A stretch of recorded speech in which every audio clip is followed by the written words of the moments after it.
Just ব্রেকটা বলার জন্য, কারণ আমি জানি আপনারা ডুবে আছেন। এই যে তথ্য আপনারা পাচ্ছেন তা দেখে নিন কি বলতে চাইছি আমরা, নেহেরু কিভাবে নেতাজির ফান্ড নিজের নামে করে নিয়েছিলেন। চেত্তুরের চিঠি, নোট, পররাষ্ট্র দপ্তরে কি আলোড়ন তুলেছিল তার নমুনা রয়েছে এতে। এখানে বলা হচ্ছে, আইনের যে সম্পত্তি লুট করা হয়েছে, আয়ার তার ভাগ বাটোয়ারা করতেই জাপানে এসেছেন। নথিপত্রে স্পষ্ট আয়ারের দূরভিসন্ধি, কিন্তু নেহেরু তা মানতে নারাজ। তিনি আয়ারকেই বিশ্বাসযোগ্য ভেবেছেন। আয়ারের উপর পণ্ডিতজির স্নেহচ্ছায়া যে ছিল তা আর নতুন করে প্রমাণের অপেক্ষা রাখে না। দ্বিতীয় বিশ্বযুদ্ধোত্তর জাপানে আমেরিকার অনুমতি ছাড়া বিদেশির প্রবেশ দুঃসাধ্য। সেখানে কাগজপত্র ছাড়াই নইলে কিভাবে গেলেন আয়ার? তখন জাপান যাওয়াটা ছিল অনেক কঠিন কাজ, কারণ জাপান তখন ছিল ম্যাকআর্থারের অধীনে। Japan in 51 was not a sovereign country, অর্থাৎ ইউএস এর কনসেন্ট ছাড়া, ম্যাকআর্থারের কনসেন্ট ছাড়া বা তার অথরিটির কনসেন্ট ছাড়া জাপানে ঢোকা সম্ভব ছিল না। এবং এদিকে দিল্লির গভর্নমেন্টের কনসেন্ট থাকতেই হবে, কারণ সে ভারতবর্ষের নাগরিক এবং বোম্বে প্রাদেশিক সরকারের একটা হাই পোস্টে কাজ করে। দেখা যাচ্ছে আনঅফিসিয়ালি সে ভারতবর্ষ থেকে যাচ্ছে এবং সে নিশ্চয়ই একটা বড় গডফাদারের সাহায্যে যাচ্ছে, সমস্ত অফিসিয়াল নিয়মকানুনগুলো এড়িয়ে। এবং জাপানে সে প্রবেশ করছে অত্যন্ত আনঅফিসিয়ালি, নিঃসন্দেহে একজন বড় কোনো গডফাদার তাকে সেটা সাহায্য করছে। এই যে ইন্টারন্যাশনাল নেক্সাসটা কোথায়, এবং ভারতবর্ষের তরফ থেকে এই বড় প্লেটা কে করছে, সে নিশ্চয়ই এরকম কোনো সেক্রেটারি বা কোনো মন্ত্রীদের উবরে কোনো লোক।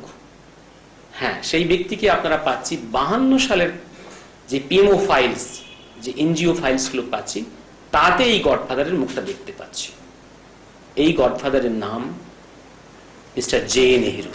হ্যাঁ, আয়ারের কাজকর্মের পেছনে পর্দার আড়ালে মুখটা যে পণ্ডিত নেহেরুর, তা বলছে ব্রিটিশ গোয়েন্দা দপ্তরের রিপোর্টও। ব্রিটিশ গোয়েন্দা রিপোর্ট ফাইল নম্বর L/P&J/12/761 বলছে, 1946 মার্চ মাসে লর্ড মাউন্টব্যাটেনের আহ্বানে সিঙ্গাপুরে যান পণ্ডিত নেহেরু। তার সিঙ্গাপুর যাওয়ার উদ্দেশ্য নাকি ছিল আইনের সৈন্যরা কেমন আছেন তা দেখভাল করা, কিন্তু কার্যক্ষেত্রে দেখা যায় সেসব না করে নেহেরু খোঁজ খবর করছেন কোথায় যাচ্ছে আইনের বিপুল সম্পত্তি তা নিয়ে।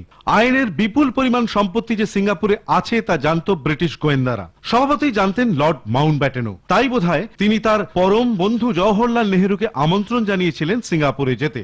অথচ 1946-এ নেহেরু দেশের প্রধানমন্ত্রী নন, কংগ্রেসের সভাপতিও নন, অন্যতম নেতা মাত্র। যাই হোক, সিঙ্গাপুরে পৌঁছেই নেহেরু যে আইনের সম্পত্তি সংক্রান্ত ব্যাপারে কৌতূহল দেখাতে থাকেন তার নমুনা মিলেছে সিঙ্গাপুরের মেজর জেনারেল হোনেকের লেখা এক চিঠিতে। নেহেরু জানতে চাইছেন ওই সম্পত্তির যতটা সরকার উদ্ধার করতে পারবে তা যেন একটা ট্রাস্ট তৈরির জন্য নেহেরুর হাতে তুলে দেওয়া হয়। এমনকি সম্পত্তি হস্তান্তরের জন্য তিনি চিঠি লিখছেন লর্ড মাউন্টব্যাটেনকেও 1946-এর 26শে মার্চ। সিঙ্গাপুরে থাকাকালীন বিভিন্ন ব্যাপারে তাকে সহযোগিতা করার জন্য অকুণ্ঠ ধন্যবাদও জানাচ্ছেন। সে সময় নেহেরু বলেছিলেন আইনের সম্পত্তি সিঙ্গাপুরে আইনের সৈনিকদের কল্যাণে ব্যয় করা হয়েছে। সত্যি কি তাই হয়েছিল? ব্রিটিশ গোয়েন্দা রিপোর্ট কি বলছে? রিপোর্ট বলছে সব সম্পত্তি জওহরলাল নেহেরুর নামে ইন্ডিয়ান ওভারসিজ ব্যাংকের সিঙ্গাপুর শাখায় জমা পড়েছিল। The substantial amount of money being transferred and transacted, যার খবর সিঙ্গাপুর ইত্যাদি জায়গা থেকে পাওয়া যাচ্ছে, সেগুলো হচ্ছে যে লট অফ পেপার্স, যে পেপার্সগুলো gold mine, diamond mine, rubber plantation, tin owners, এরা যে তাদের টোটাল প্রফিটটাকে ডোনেট করতো এই আইনকে, এবং তার মানে মাধ্যমেই যে ব্যাংকের সিস্টেমটা তৈরি হয়েছিল আইনের এবং এর সরকারের, আজাদহীন সরকারের। তাছাড়া এত বড় হিউজ অ্যামাউন্ট, এই সাবস্ট্যান্সিয়াল অ্যামাউন্ট এত সহজে বলা যায় না। এবং এই সাবস্ট্যান্সিয়াল অ্যামাউন্টটা ডিআইবি চিন্তা করছে যে কি করবি, কারণ নেহেরু 1946 সালে যখন মালয়ে গিয়ে গভর্নরের সঙ্গে দেখা করেন, করে সম্পর্কে আলোচনা করে চলে আসেন। নেহেরু তখন কোনো ক্যাপাসিটিতে নেই, তখন ইন্টারিম গভর্নমেন্ট হয়নি, কিন্তু তিনি এইসব টাকা পয়সা ট্রেজার নিয়ে, আইনের ট্রেজার নিয়ে ভাবতে আরম্ভ করেছেন। তারপরে যখন প্রশ্ন উঠলো তখন হলো যে আচ্ছা, এটাকে ভাগ করতে গেলে আর দুদিন বাদে পাকিস্তান আর ভারতবর্ষ হতে চলছে, তাহলে it should be divided equally. Pakistan এবং একে দিতে হবে, তার কারণ মুসলমান এবং হিন্দু সকলেই সাইড বাই সাইড এই আইনেতে ছিলেন এবং তারা যুদ্ধ করেছিলেন দেশের স্বাধীনতার জন্য।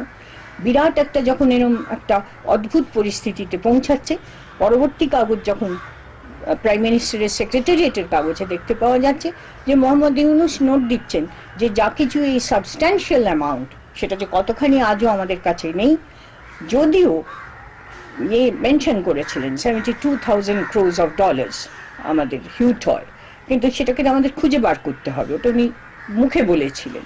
তো এখন সেই টাকাটা দেখতে পাওয়া যাচ্ছে যে according to Mohammad Yunus giving note in 1953 to Jawaharlal Nehru যে এটাকে 2/1 করে পাকিস্তান আর ইন্ডিয়ার মধ্যে ভাগ করে ফেলা হোক। কিন্তু দেখা যাচ্ছে কি ওই কাগজগুলো থেকে যে টাকাগুলো কিন্তু ইন্ডিয়ান ওভারসিজ ব্যাংক সিঙ্গাপুর, যেখানে নেহরুর নামে ডিপোজিটেড হয়েছিল। আরো আছে, আরো অনেক তথ্য আছে যা একদম নিশ্চিতভাবে প্রমাণ করে দেবে নেহেরু একটা আলটেরিয়ার মোটিভ নিয়ে সেই সময় সিঙ্গাপুর গিয়েছিলেন। শুধু টাকাই নয়, দক্ষিণ পূর্ব এশিয়ার বসবাসকারী স্বাধীনতাকামী ভারতীয় নাগরিকরা বহু সোনাদানা রত্ন স্বাধীনতা যুদ্ধ লড়তে তুলে দিয়েছিলেন নেতাজির হাতে। সেসব কি হলো? নেহেরুজির দৃষ্টি কি সেদিকেও পড়েছিল? নথি কি বলছে? ব্রিটিশ ইন্টেলিজেন্স রিপোর্ট L/P&J/12/761 বলা হচ্ছে প্রায় 5,634 গ্রাম ওজনের সোনা 15টি প্যাকেটে করে 6 এপ্রিল 1946-এ জমা দেওয়া হয় ইন্ডিয়ান ওভারসিজ ব্যাংকের সিঙ্গাপুর শাখায়। জমা দেন আজাদ হিন্দ বাহিনীর প্রাক্তন সৈনিক হরদয়াল সিং। ওই সোনা তিনি জমা দিয়েছিলেন পণ্ডিত নেহেরুরই অনুরোধে। কিন্তু কোন অ্যাকাউন্টে জমা পড়েছিল আজাদ হিন্দ বাহিনীর স্বর্ণ সম্পদ? না, এখন আর খোঁজ খবরের দর্শকরা বোধহয় অবাক হবেন না, ওরা ধরেই নেবেন নেহেরুর ব্যক্তিগত অ্যাকাউন্টে টাকার মতো সোনাও জমা পড়েছে। নথিও কিন্তু তাই বলছে। তবে হরদয়াল সিং এর অনুরোধ ফেলতে না পেরে ইন্ডিয়ান রিলিফ কমিটির কাজেই ব্যবহার করা হবে ওই সোনা, এভাবেই মার্ক করে রাখা হয়। তবে কখন কিভাবে ব্যবহার করা হয়েছে সোনা, কতটা কাজে লেগেছে আজাদ হিন্দ বাহিনীর সৈনিকদের, সে প্রশ্নের উত্তর নেই।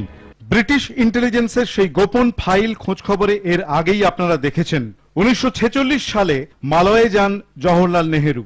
ব্রিটিশদের সঙ্গে আলোচনা চলছে সোনা দানা নগদ মিলিয়ে আইনের যে বিপুল সম্পত্তি তার কি হবে। তখন প্রধানমন্ত্রীও নন নেহেরু। আইনের ওই সম্পত্তির একটা বড় অংশ জমা হয়েছিল ইন্ডিয়ান ওভারসিজ ব্যাংকে স্বয়ং নেহেরুর নামে গোপনে, যার তথ্য আমরা পেয়েছিলাম ব্রিটিশ ইন্টেলিজেন্সের ফাইল থেকে। সাক্ষী মাউন্টব্যাটেনের মতো হাতে গোনা কয়েকটা লোক। কিন্তু আইনের সম্পত্তির বাকি যে অংশটা পড়ে রইল সেটাও নিয়ে আসার চেষ্টা চলেছিল। নেহেরু বলেছিলেন ওই টাকা ট্রাস্ট গড়ে কাজে লাগানো হবে আইনের যোদ্ধাদের সাহায্যে এবং পুনর্বাসনে।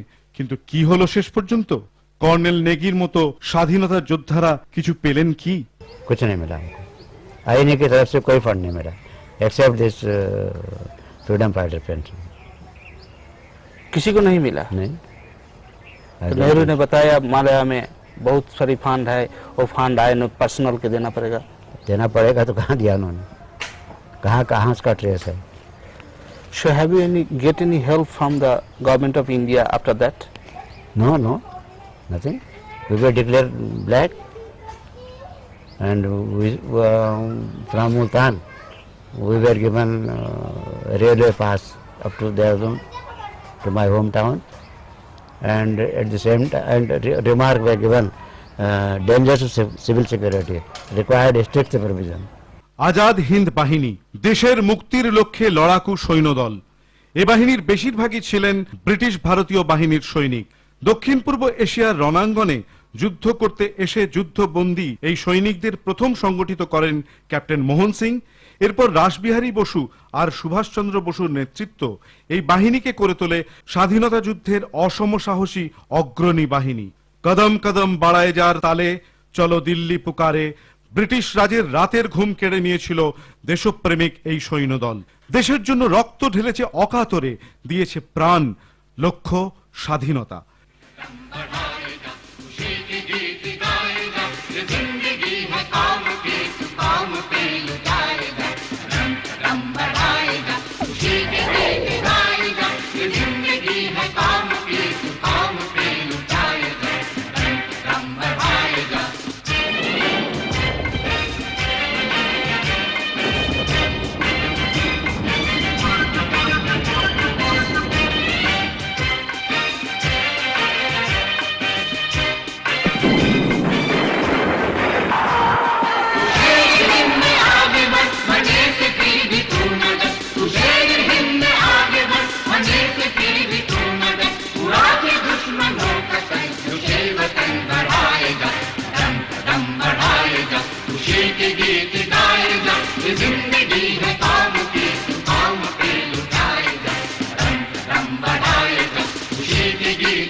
দ্বিতীয় বিশ্বযুদ্ধের গতি প্রকৃতি যখন ঢলে পড়েছে মিত্র শক্তির দিকে, সে সময়ই সিঙ্গাপুর ছেড়ে রওনা দেওয়ার আগে আজাদ হিন্দ বাহিনীর শহীদদের স্মৃতির প্রতি শ্রদ্ধা জানাতে স্মারক স্তম্ভ তৈরি করার কথা ভাবেন নেতাজি।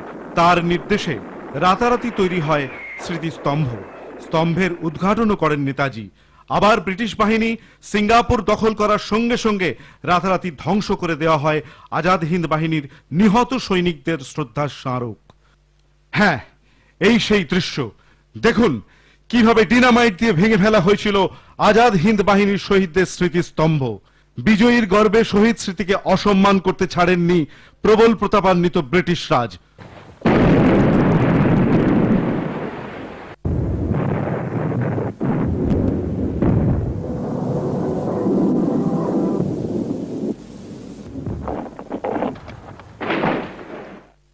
নেহেরু আজাদ হিন্দ বাহিনীর শহীদদের শ্রদ্ধা জানাতে শহীদ স্মৃতিস্তম্ভের ধ্বংসস্তূপে যাতে যান তার জন্য তাকে আমন্ত্রণ জানানো হয়, কিন্তু নেহেরু সে আমন্ত্রণ প্রত্যাখ্যান করেন। ব্রিটিশ বাহিনীর এই কীর্তি কাহিনীর ছবি আগেও আমরা দেখিয়েছি আপনাদের। এই ছবির পাশেই তখন অন্য ছবি, চাচা নেহেরুর সঙ্গে মাউন্টব্যাটেনের সখ্যতার ছবি। এমনই সেই সখ্যতা যে আইএনএ মেমোরিয়াল সার্ভিসের অনুষ্ঠানেও যাননি নেহেরু। ওই অনুষ্ঠানের অন্যতম উদ্যোক্তা কর্নেল নেগির নিজের মুখেই আজ সে কথা শুনুন। नेहरू जी जब यहाँ से प्रोग्राम बना के जवाहरलाल नेहरू जो है वो इंडिया से मरा, वो जा रहे हैं मरा Singapore. Grand Mountbatten commandant general था ब्रिटिश आर्मी का। तो वहाँ ये हुआ कि तो जो खबर गई तो हम लोगों को तो एक जहाज़ में भर करके समुद्र में खड़ा कर दिया ताकि हम लोग बाहर न जा सकें कहीं। और नेहरू जी वहाँ गए, वहाँ फिर माउंटबेटन ने मीटिंग बुलाई ऑफिसर्स की और उन्होंने कहा भाई would be prime minister of India is coming here, we should give him befitting reception. तो ही सबऑर्डिनेट ऑफिसर से no, why should he give him befitting reply, we are losing India, we won't do that. He said, all right, if you do that thing, I will give my car to him. ये बड़ा अफसर कहता है तो फिर junior अफसर क्या करेंगे। तैयार हो गए, एनीवे सिंगापुर में गए, माउंटबेटन के गेस्ट रहे, लेडी माउंटबेटन को रिसीव किया। और नेताजी वो जवाहरलाल जी का एक प्रोग्राम था कि हमारा जो वार मेमोरियल था उसको ब्रिटिश तोड़ दिया था, उसको डिसमेंटल कर दिया था समुद्र किनारे, उसको देखने का। It was one of the program, one point. But Mountbatten, Pamela Mountbatten ने कहा कि make him in this way that he should not go there. He should cancel that visit. And Pamela Mountbatten ने रात भर उनको पढ़ाया, जो कुछ किया तो क्या he cancelled that visit. And उससे ये बयान दिलाया जवाहरलाल नेहरू जी से कि अगर मैं नेताजी के I will be the first man to fight against Netaji's army if he comes with Japanese army. আমরা দেখাবো